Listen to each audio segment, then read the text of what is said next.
So ayan, dahil kababalik lang natin dito sa trabaho, nung time na ako ay wala din dito, yung boiler namin ay naka-shutdown for 3 weeks kasi nag-routine maintenance sila, yung mga owner. So ang gagawin ko ngayon ay mag-iikot lang ako dun sa site para titingnan kung anong merong baka may bago or may mga ginawa sila na hindi kami na-inform. So, at saka baka may mga abnormality naman dun sa system na kailangan natin i-report. So, ayan, mag-iikot tayo ngayon sa site. Okay? Samahan niyo ako. So, kailangan natin na magdala ng helmet.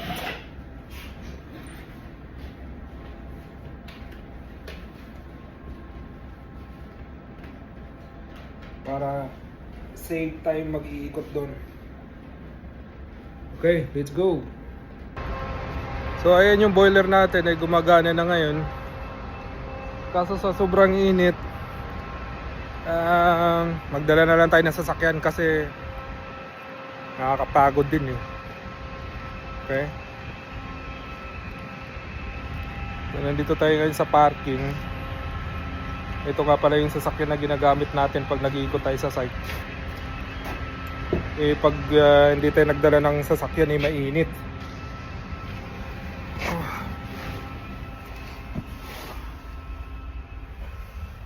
Lagyan natin itong cellphone natin dyan.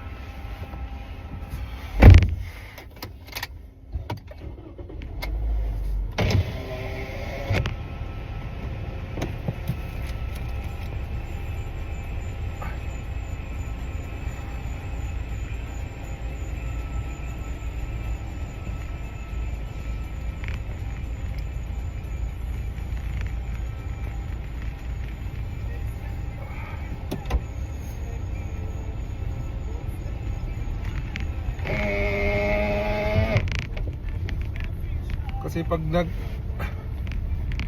naglalakad lang tayo dito ang init-init, hindi po pwede na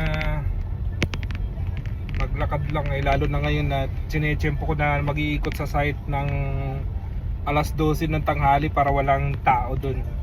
Hindi nila alam na nag-iikot ako dun sa site.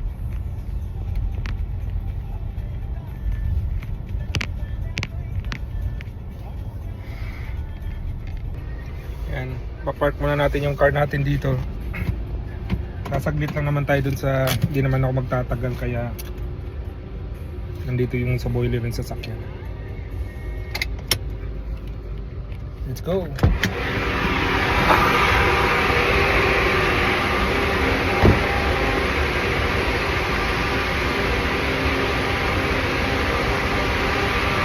Ayan. Pasensya na kahit medyo maingay lang dito sa loob.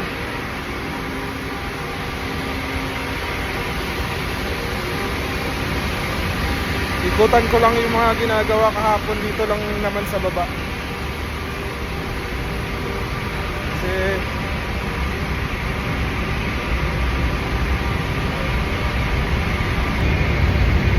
so ayan, dito sila gumagawa kahapon. Mukhang wala namang problema dito sa baba. Kaya aakyat tayo dun sa first level ng burner. Titingnan natin pa anong meron dun.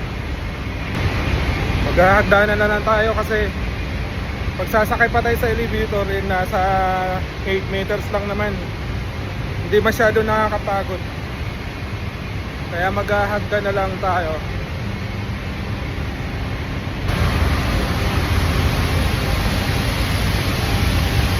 Ito lang yung ginagawa natin dito. Ikot-ikot lang sa umaga. Pag napagod ka sa opisina, punta ka lang dito sa site. Pag pinawis ka, wala na yung pagod mo. So ito na yung first elevation ng boiler burner natin.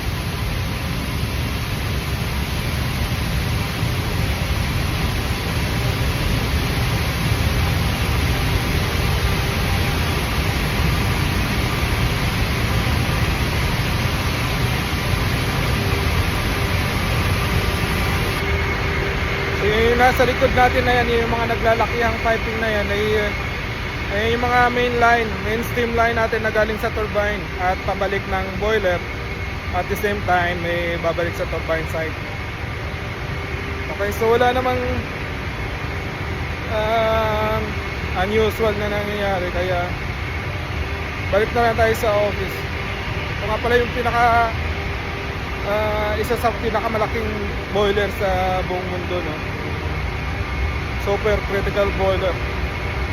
Kaya pag nagpo-produce po siya ng power, ang laki po. Yung naka-design siya sa 650 megawatts. Pero yung minsan sumusobra pa tayo dun sa design power niya. Okay. Dito sa baba meron tayong iikutan dito kasi nung time na pag-uwi ko, may nagli-leak dito na may steam. So ni-repair naman ng client namin. So far, ayan, wala na siyang leakage. So very good. All good naman yung nagawa nila.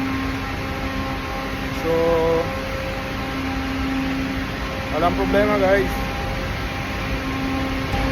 At dahil walang problema, tayo iuwi na sa opisina kahit mainit. Okay?